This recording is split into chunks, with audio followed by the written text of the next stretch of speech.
Do you like anime, babe? Then do I have the game for you. But what exactly is Fire Emblem Three Houses? It's just basically chess with sex appeal.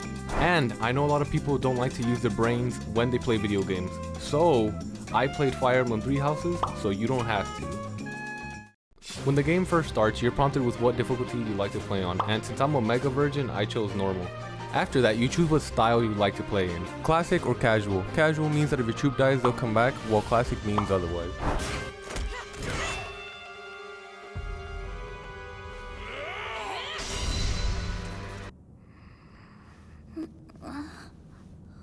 Once you enter the game, you create your OC, which you choose between male or female. Since I prefer this dumbass bowl haircut over whatever this is, I went with the male. I know. After that, I gave him the name that I knew would fit him best. And then our journey began. Upon waking up, we meet Deku's father, who asks, "You know what, I'll just let the clip play itself out."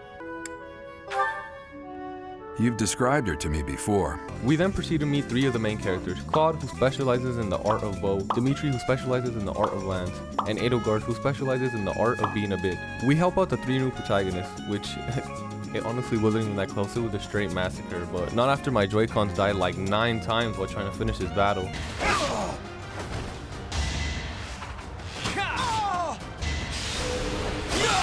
The leader of the bandits is a sore loser, so he tries to kill Edelgard, which you're gonna wish he did that later in the story.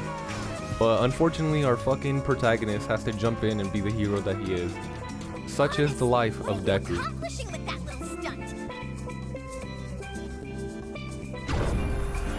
That's a reference. We get a brief overview of Photoland, so we kind of know the setting, and it's divided into 3 like kind of separate nations, I guess you could say. So the first one is the Adressian Empire, which, you know, eventually Edelgard will inherit, unfortunately. Hopefully she dies before then.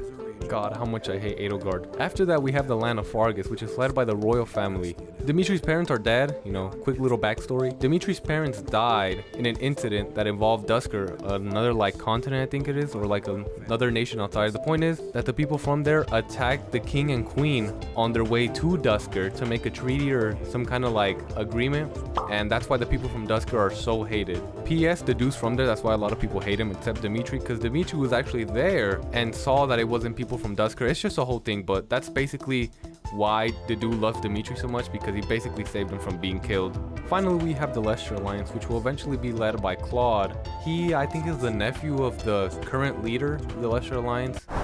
Garrick Mock Monastery.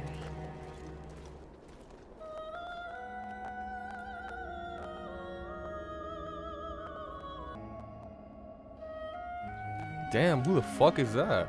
We then meet this gift from the gods, and this dude with a shitty mustache. Look too pretty for that line of work, do I? But yes, when I'm not teaching, I can be found in the infirmary. If you're ever lonely, please do come and pay me a visit. I would love to. Spare our colleague the needless chatter. We're then instructed by Rhea to learn everything we can about the class leaders and the classrooms, because by the end of the day, we'll be choosing what classroom we'll want. But not before 360 around the entire room. As instructed by Rhea, we learn everything we can about the classrooms, and first we start off with the Black Eagles. I'll keep everybody's description short. Hubert, he's pretty cool and pretty cracked at magic. Ferdinand, he's kind of just like Discount Sylvain, who's in the blue line, so I never really use him. Linhardt is actually the only other person I like in this classroom because he kind of just wants to sleep all day. Casper, he's just too energetic and his haircut's kind of shit. Bernadetta is just gamer girl, never goes out. And Petra's just kind of like an Indian princess. I don't know, she's pretty weird, I don't like her that much. Next up is the Golden Deer, and the first on our list is Lawrence. I've always hated Lawrence. He has such a dumb haircut and he's extremely cocky. After that, we have Ralph. Ralph is actually really cool. He honestly just joined the school to get a better job for his sister, and he's a cracked armor knight. Same thing goes for Igna. I never learned how to pronounce his name because I never used him. Garbage troop, honestly. Lysithea is baby girl, bro. Every single time I play this game, I always recruit her first. Moraine's actually a pretty good healer, but I don't know, she's just depression in a person. Hilda's honestly really funny and cute. I know a lot of people will like her, but I think she's pretty overrated, but she's a pretty cracked unit. And Leona, I hate Leona because she's always just trying to get with Deku's dad. Finally, we have the Blue Lions, and first on our list is the Dew. The Dew is the embodiment of a homie and probably my favorite character in the game. Felix is basically just Shadow, from Sonic the Hedgehog. But he's pretty cool, pretty cracked unit. Ash is also garbage. I don't like him at all. Sylvain is basically just the playboy of the monastery. But why would you want to use another Lance character when you already have Dimitri in the classroom? Mercedes is an extremely good healer and the only one I had through my entire playthrough, but she carried. Annette is honestly really funny and probably the second best magic user. After Lysithea, of course, nobody will top her.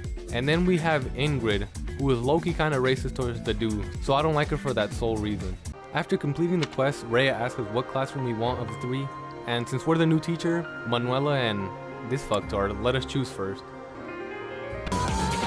So you have chosen the blue?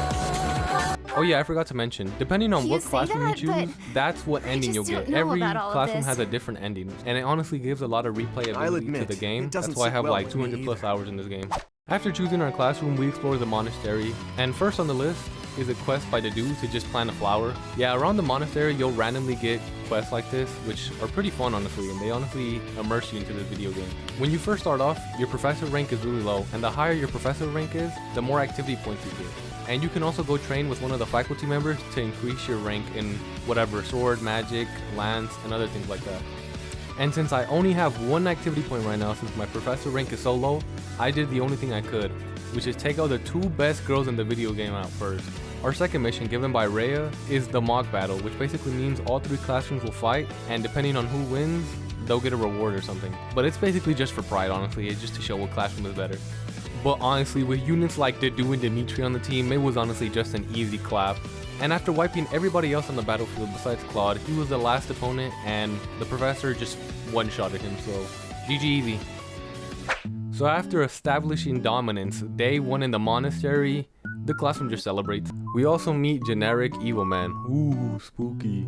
After completing this month's mission, I go into the Abyss, which is basically the DLC of Fire Emblem 3 Houses, which I bought a while ago, to recruit the 4 characters, Yuri, Constance, Happy, and Balthus. And they have their own separate story, so I won't talk about them too much. I then head to go fishing, but not before seeing Leona hitting on my dad for the 100th time. So fishing is easily the best part of the game. You cast your line, and then you just fight.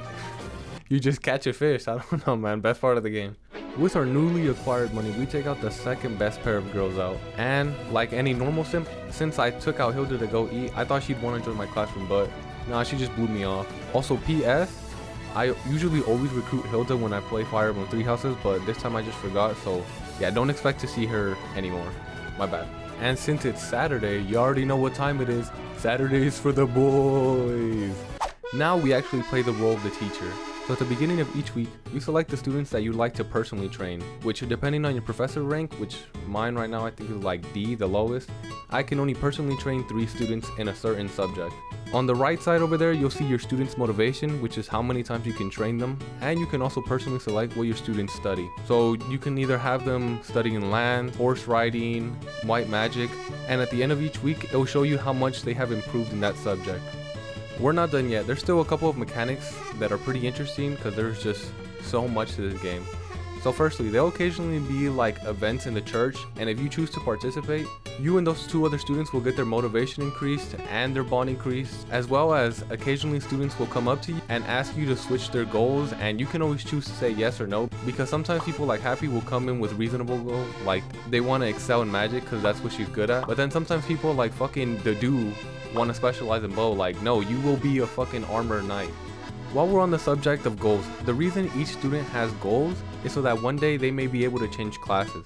For example, Deku over here, his class is currently commoner, but now that he has increased his rank in sword, he can now become a mercenary, and you know, so on and so forth until he becomes a sword master. It's the end of the month again, which means it's time for our monthly mission again. And this time's mission is to capture the bandit leader, which last time we couldn't.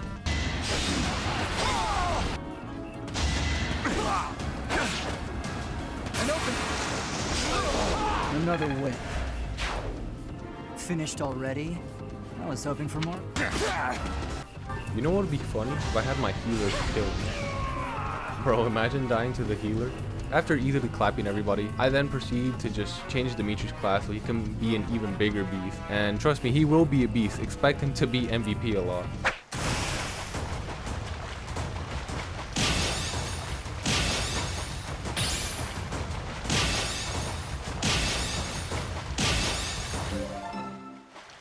Still exploring the monastery, I go and see Lysithea and butter her up with a bunch of gifts in the hopes that she'll join my class soon, but now she's just blew me off again, whatever. A few days later, my bond with Lysithea grows, so I thought that was enough for her to join my class, but nope, I was wrong, but thankfully I always have Manuela to fall back on. A few more battles grind, and my Dimitri can now rank up into a Lance Rider, and he's an absolute beast, just annihilating anything that gets in his way. It's the end of the month once more, and now it's time for our monthly mission, and we get cutscene.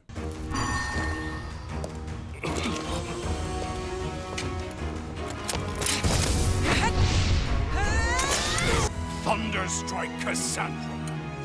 It was your wretched zealotry that killed my son! The only name I answer to is Catherine. Prepare to taste the blade of one who serves the goddess. This month's mission is to take out a rebellion from the kingdom side of Fodolin. Honestly, I didn't even need my entire class. Dimitri alone could have wiped them.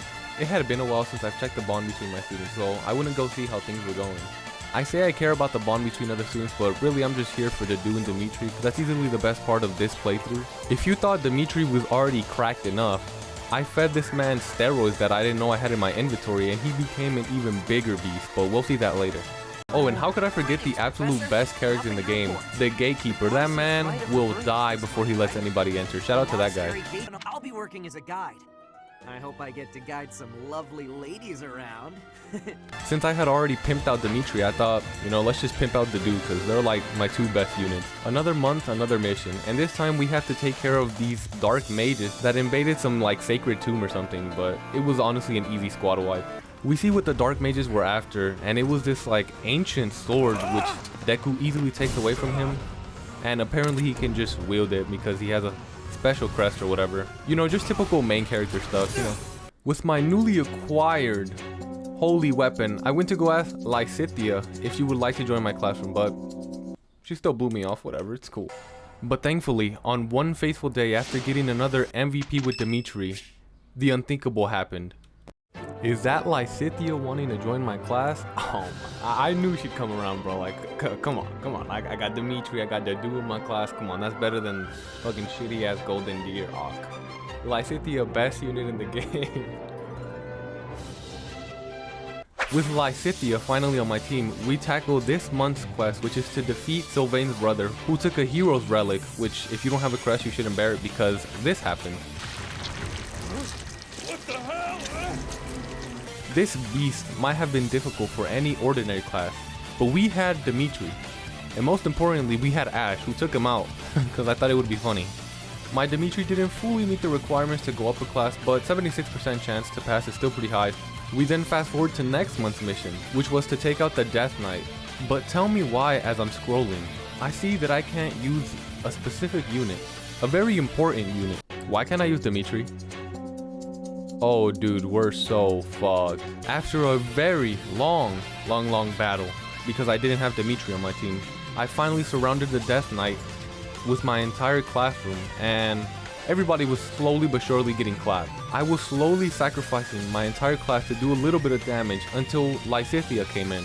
Okay, Lysithea's gonna do like 1 damage and then die. Wait, why isn't she dead? Wait, why did she rank up? What the hell? Wait, did she just crit him and win? Bro, Lysithea's cracked. The mission after I get her, bro, let's go. Then, guess who decides to show up? No, Dimitri, don't go fucking showing your face after everybody had to die just to kill him, bro. You could have done that on your own. After that month's mission, we unlocked prologues, which basically means that if you complete them, you'll get some lore on the characters, and you can also unlock hero relic or gambits or gold or whatever, so I decided to grind a few of them off screen. The only one I'll talk about is obviously Dedue's, because he's like the best in the game, but basically his people, the ones from Dusker, they're trying to rebel because they're sick of being mistreated, and well, Dedue doesn't want them to die, so he's trying to help them retreat before the Knights of Theros just fucking squad wipe them. Also, when I had to do Sylvain's prologue, he's level 1, so I just put him in a corner so he wouldn't die, because if he died, the whole mission would just be over. It's the end of the month again, and I gear up my students because this month's mission isn't really a mission. It's a battle between classrooms to see which one is superior. And well, this was probably the hardest mission yet because these are actual students from the monastery, and some of them are pretty good, I'd say so.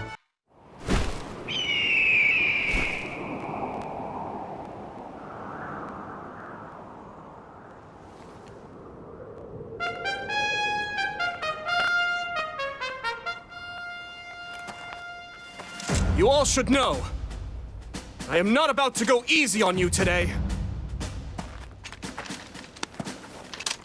As long as we can pull off the win, doesn't matter how. Our victory must be absolute, no matter what it may take.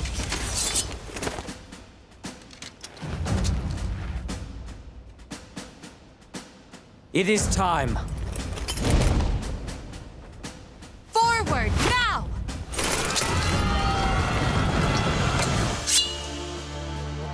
For honor!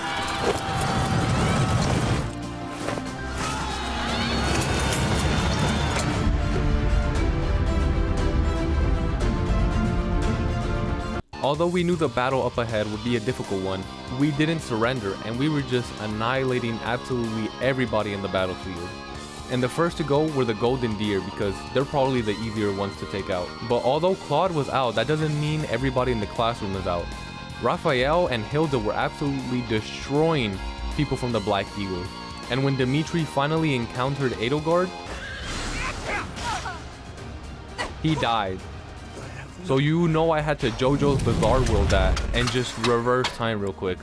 But then Dimitri got the run back and it was a GG good games. And guess who was MVP?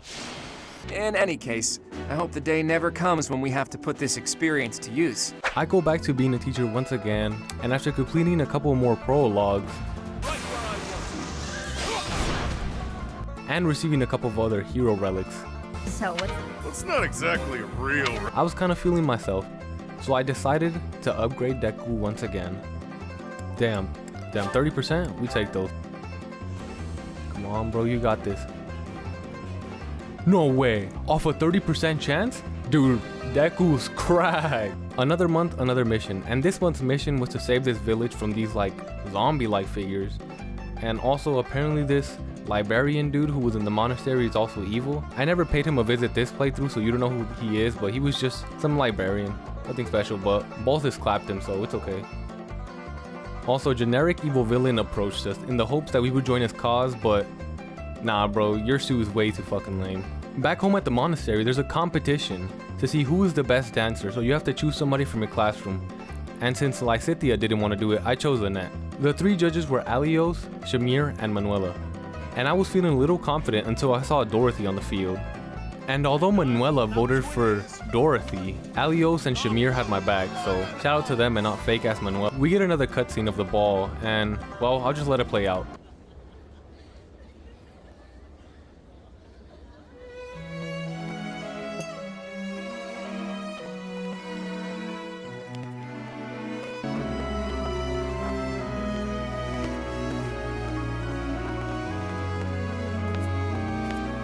Deku has to sneak away from the dance because he's a literal pussy magnet, and he also bumps into Dimitri.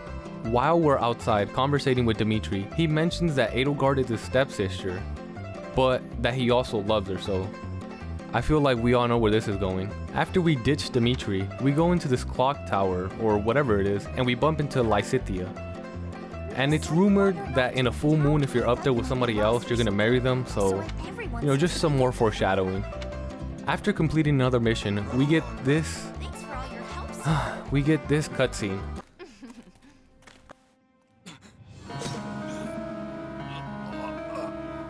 You're just a pathetic old man. How dare you get in the way of my brilliant plan? To seek life beyond the shore, just out of reach. Yet the waters ever change, flowing like time. The path is yours to climb. In the white light, our hand reaches through. Deku, reverse time again. I've seen you be able to do it 9 times in a row. What makes this one any different? I guess he just didn't love his dad.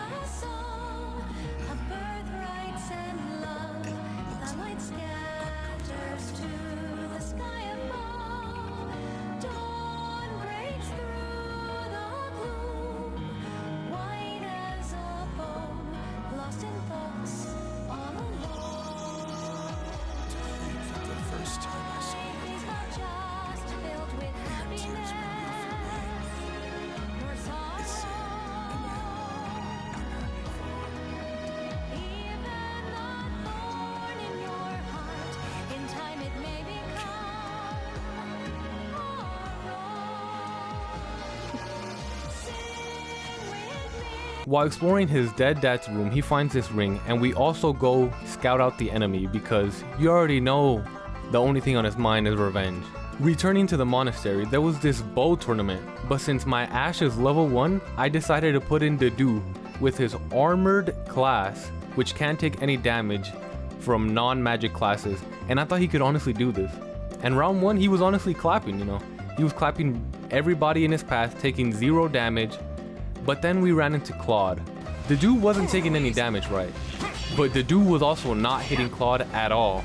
And we ended up fucking losing even though we took 0 damage and he ended up... Claude took more damage than Dedu and we lost? What? After taking that fat ass L, I was roaming the monastery looking for any side quests to do.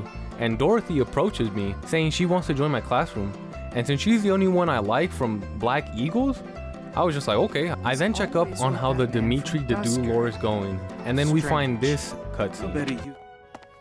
What a pleasant conversation you seem to be having. May I join? Please, continue. Oh, Your Highness. But yours. As far as I'm concerned, those fools can talk nonsense until their tongues fall out. I am afraid I cannot agree. I also then check up on Lysithia's and Felix's bond because I don't know exactly what a conversation between them would go like, but it was just about cake. And Felix ends up liking cake so much that him and Lysithia become closer. And easily the second best one after Dimitri's and Dedu's was Dedu's and Shamir's because they both talk so little. The conversation was like maybe a minute long at most. Another very interesting one is one between Dedu and Felix. Felix was actually Dimitri's former friend until he saw what a beast he was on the battlefield, like a literal savage. But since Dedu is so loyal to Dimitri, Felix is worried that Dedu will end up committing hate crimes under Dimitri. Another good one is between Dedu and Ingrid. Ingrid lost a friend during the invasion of Dusker like long ago, and since Dedu is from Dusker, she's low-key kind of racist towards him, but she feels bad for it since he's never done anything to her. And lastly is the one between Dimitri and Felix. Like I was mentioning before, Felix doesn't want Dimitri anywhere near him because he saw how he just enjoys killing people on the battlefield. We then do this month's mission, which is catching up to the fucking bitch that killed Deku's dad. And then she kind of goes from normal to cringe, not gonna lie. We beat the living life out of her and her troops, and as she's running away, she trips and runs into Solon, the former library dude, and then this happens. Don't just stand there and stare. I need your help. Yes, you most certainly do. Huh?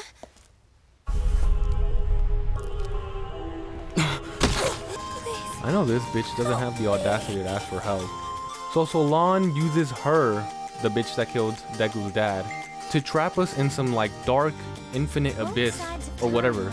But since Deku is the main character, I think that's what he forgot. You know, there's always a way to get out of here, and Sothis just combines herself to Deku, giving him godlike powers.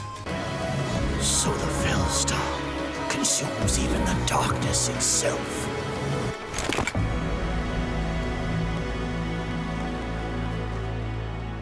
He then also beat the living fuck out of Solon for being an absolute cuck. After the battle and inheriting godlike powers, Deku passes out. But he wakes up in Rhea's lab, so really, you know, he just took straight dubs today. We also find out these two are not brother and sister, but father and daughter. Just something I wanted to point out. Now this month's mission is to go into the catacombs, which is basically where Sothis, you know, the one who gave us crack-like powers, was supposed to reside, as you can see from the chair right there. And Rhea thinks that by sitting on it, I don't know, we'll just become more powerful. I don't really know what she was expecting, but then the Imperial army comes here. Don't move. Protect as many of the crests. Rhea wants the Imperial army to pay with their lives for invading the sacred tomb. So, you know, we have Dimitri and Dedu and Lysithia, so this was an easy clap. And as Dimitri is facing the Flame Emperor, we get this absolutely shocking cutscene.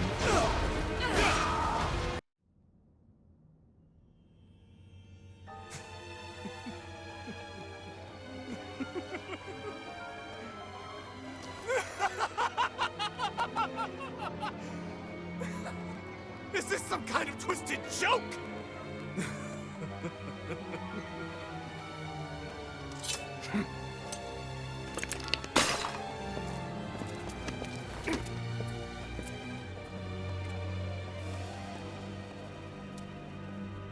been looking for you. I will take that head from your shoulders and hang it from the gates of Endor!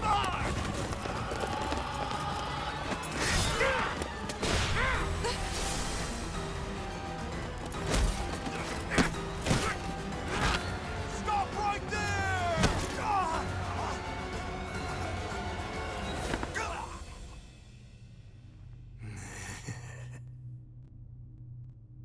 Stay out of my way. I don't recall giving you permission to speak. Answer my question. That is all you have left to do. Yeah, so then Edelgard just becomes female Hitler. Kinda cringe. After finding out that the monastery was gonna be invaded, we immediately go ask how the gatekeeper, the best unit in the monastery, is doing and how he's feeling about this, you know what I mean? The Imperial army invades the monastery, and everybody and their mom, even Rhea, comes out to the battlefield to defend the monastery. But thankfully we have Dimitri, who just 165 crit that guy, and Balthus, who soloed the Death Knight, who earlier was taking out my entire classroom. So that's pretty cracked. And then Dimitri and Edelgard come face to face again. And you know, just a repeat of what happened last time, Dimitri just clapped her.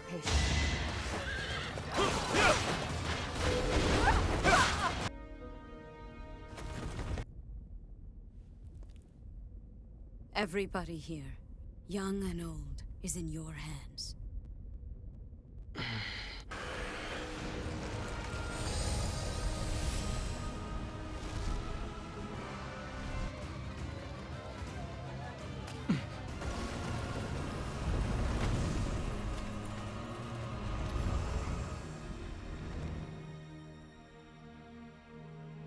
Why did you come?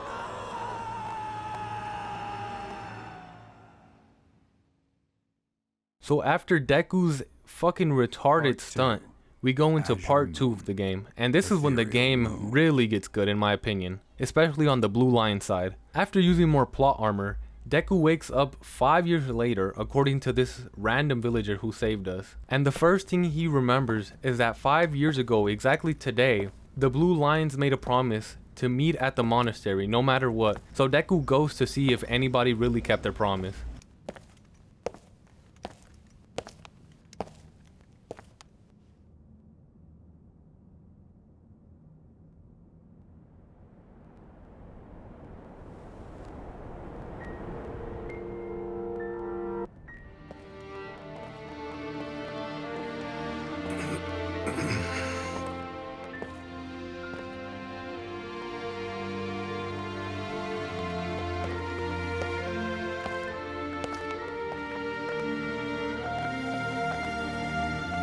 I should have known that one day you would be haunting me as well. 5 years later, and we see a demented Dimitri, haunted by the idea of his family members wanting revenge on Edelgard for potentially killing them. And then the game gives us a summary on what had been happening for the past 5 years. So the kingdom is split in half, those who support the Imperial Army and those who are still against it. The Lesser Alliance is the same as the kingdom. There are those who support the Imperial Army, and there are those who still oppose it. But Claude, the new leader of the Lesser Alliance, makes it seem as if the Lesser Alliance is united, so that's why the Imperial Army hasn't invaded it yet. And while obviously the Adrestian Empire is now led by Edelgard, and then there's the monastery at the center of all, who hasn't seen Rhea in 5 years, so all the Knights of Theros abandon the monastery, going out to look for the Bishop Rhea. While clearing up the monastery from a bunch of thieves who have made it its home, the rest of the classroom shows up. But I never expected. Everyone but the dude shows up because he gave up his life to help Dimitri escape. Why couldn't Ash have done it? Like, the dude was my second best unit in the fucking game, bro. The dude, please come back. Gilbert had been searching for Dimitri for 5 years after Dimitri was supposedly executed back home in his kingdom. We go back home to the monastery, and with everybody there now being of age, you already know I had to take Lysithea LTE, you know what I mean? I then receive a mission to catch this purple fish, but god damn, this fish is like nothing I faced before. This fish absolutely destroyed me, and I just couldn't catch it. I then checked to go see how all the students are after the 5-year time skip, and I don't know what the fuck they did to Balthus. Man, they did him dirty, bro. He looked way better 5 years ago. Everybody had a glow up besides him. There were still tournaments at the monastery. I don't know why, especially when we're like at mid-war, but it was a sword tournament. And since Felix is an absolutely cracked unit, he was just destroying the competition, and he was the first one to win a tournament for me, so God bless Felix. I then check up on how Dimitri is doing, and yeah, he's not doing so good. Just listen to this. It's no different than killing anyone else. So I beg you, all of you, do not worry about my resolve. Please, Father, and you too, stepmother, do not gaze at me with that look in your eyes. The schedule is still roughly the same, where, you know, every month you go on a mission, but now it's not forced upon you. Now it's like, that's the best time for the people at the monastery to attack. But unfortunately, this month the Imperial Army found out that Dimitri is alive and at the monastery, and they decided to invade. But I think they forgot who Dimitri is, and yeah, he just butt clapped everybody. We also get this exposition on the general leading this attack, and yeah, you will want to remember that little girl for later. Who knows if there's any truth to it? You're not ready for the front lines, Fleisch. Stay. No, I want. I need you to understand, Fleisch. Yeah, Dimitri just goes up to the general and just straight up slays him. But during next month's mission, where I'm absolutely clapping the Imperial Army, the unthinkable happens. The legend returns. The absolute unit returns. Reinforcements keep coming and more. No way is that the dude. Your Highness, apologies Oh, for the late arrival. I'm not gonna lie, guys. I'm trying really hard not to cry. Oh my god, dude, my second best unit is back. Let's go. Also, remember when Claude said this 5 years ago? In any case, I hope the day never comes when we have to put this experience to use. Oh yeah, well, it was obvious foreshadowing, and you know, here's the cutscene.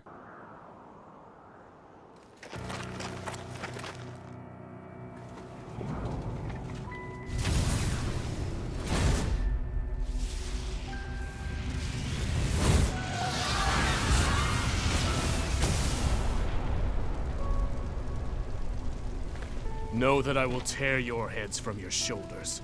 The dead must have their tribute. As big class reunions go, this one's gotta be the worst in history. Years ago, we fought here as classmates. But not today.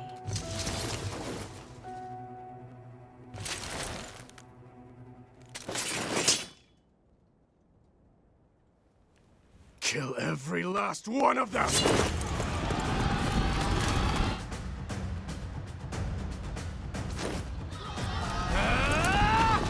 And so we fight on.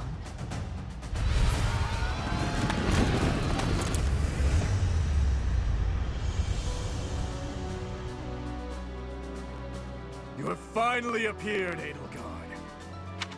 The Kingdom Army doesn't look too interested in joining forces with us. It would not be advantageous to take on both at once. I had the same strategy as I did 5 years ago, which was to take out the Golden Deer because Claude is a little easier to take out, and then go for the Imperial Army. But this time, Claude was not going down without a fight, bro. He was almost killing absolutely everybody who tried to attack him. After finishing off the Golden Deer, we then go to attack the Imperial Army, and yeah, it was all going smoothly. And it continued to go smoothly. Did you think I was gonna say anything else? Lol. I have Dimitri. After taking out Edelgard, this scene happens. Oh, have I caught you off guard, Your Highness? Aww, does it hurt? I bet it hurts real bad, doesn't it? But it's nothing compared to what my brother felt. You will never be forgiven, you know. I will never forgive you. You. You filthy monster. It's time to die! Dimitri! Professor!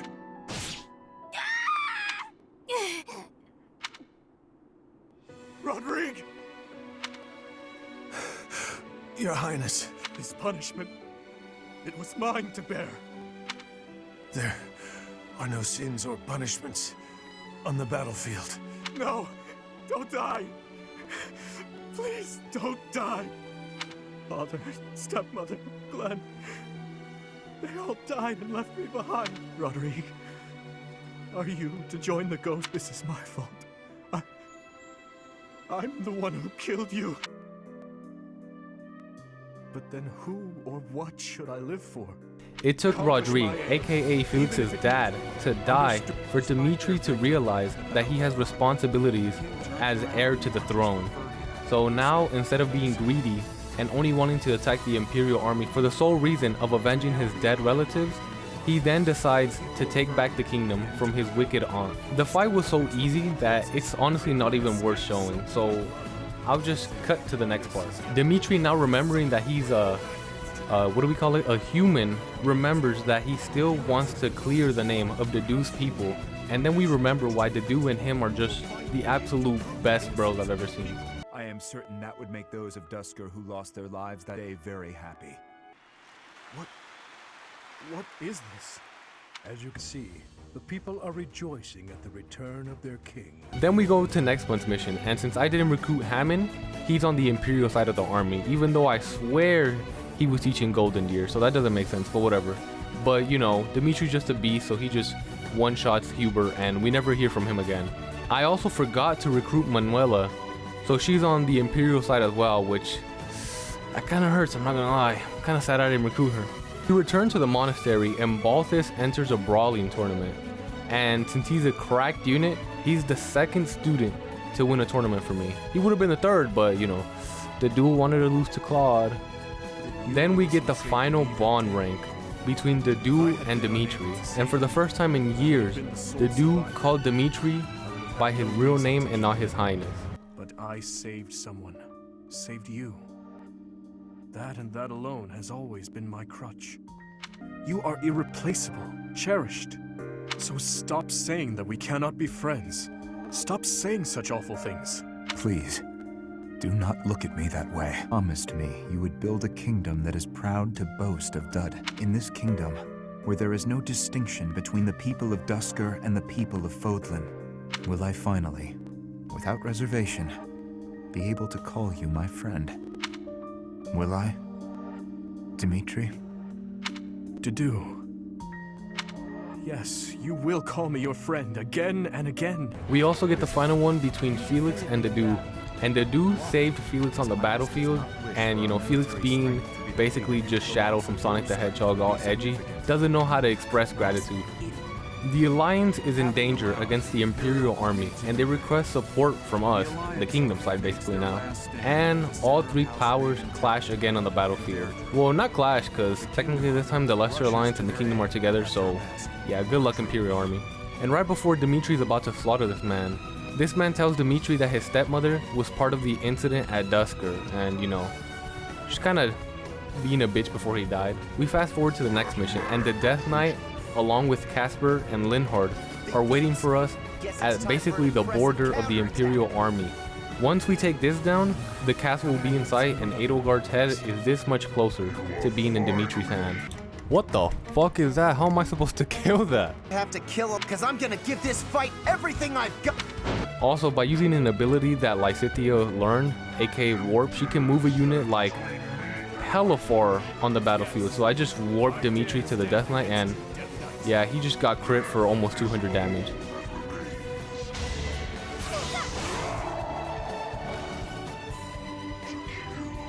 Dimitri also, for some reason, invites Edelgard and Hubert to talk. I don't know why he thought this would work. Like, I know they're step siblings, but yeah, she's a fucking power-hungry dictator, so just kill her right then and there. As the Emperor. Deku then goes to visit his father's grave, because I'm assuming it's been a couple years since his father died. Deku then remembers the ring he found in his father's room, and you already know who I'm gonna give that ring to. So we fast forward to next month's mission, and I know I said we wouldn't hear from Hubert anymore, but this man just refuses to die, but this time for real is the last time we see him, so you know, rip, I guess, with that 234 damage he just took. We have destroyed the defenses of outside the castle, so now the only thing that's left is to invade inside the castle. But Edelgard, being a little bitch, fucking turns into this beast of a unit, bro, and trust me, she is so annoying to play against. Fuck Edelgard. And although Edelgard took literal steroids, she doesn't have shit on the power of friendship.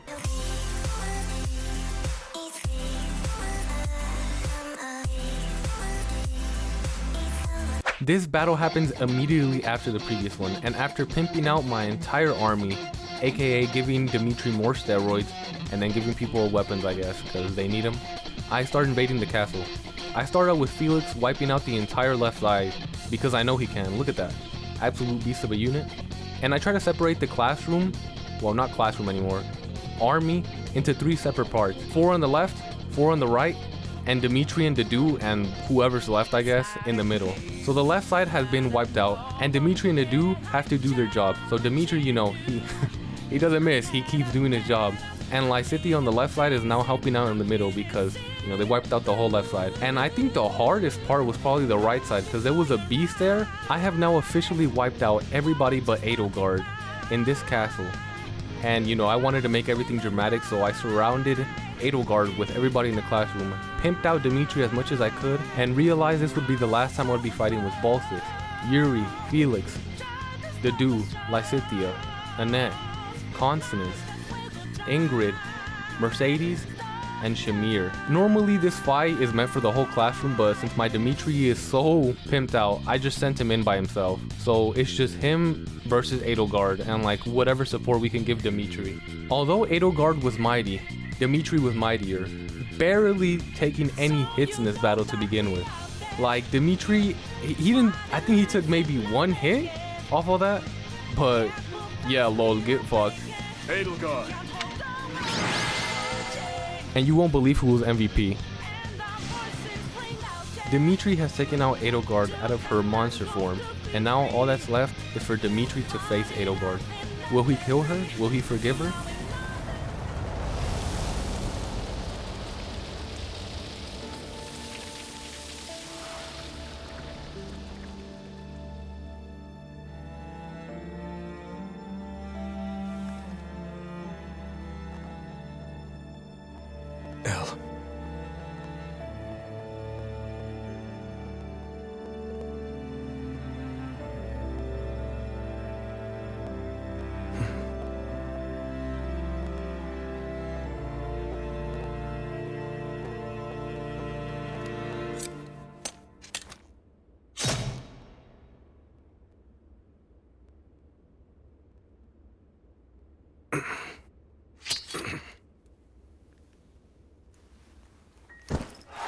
I want to thank Dimitri, I want to thank Dedu, I'd also like to thank Felix and everybody who liked and subscribed, you know, oh, did he sad? Okay, everybody go away.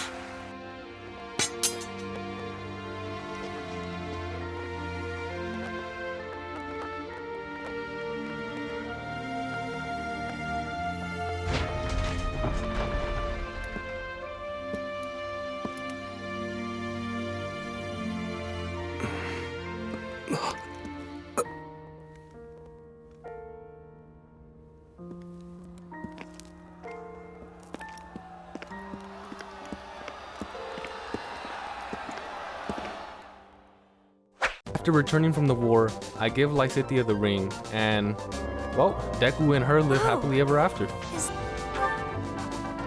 Yes, I quite like the sound of that. Together. The credits roll, but we're not done yet. Remember when I said Dimitri was MVP so many times? I'm not lying. Look at the end screen. It tells you how many times that character was MVP.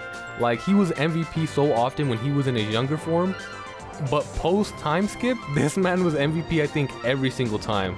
We then get a brief summary of what everybody did after the war and how many battles and victories they have. Lol, Gilbert had none. Dorothy I think had 1. But yeah, it's pretty interesting to read these after, so I guess you can pause them to see what happened to them because they're honestly kind of long, but they're pretty cool, I'm not gonna lie. Thank you guys so much for joining me on this journey. And remember guys, there's still the DLC part of Fire Emblem Three Houses. So if you guys really enjoyed this video, remember to leave a like and, you know, tell me in the comment section, you know, we want to see Cinderay's DLC. But anyways, play the Bubba. You don't know me, but my name's Crash. I'm just the O'Hare delivery guy. But it seems like I might be worth a try. So I say, subscribe.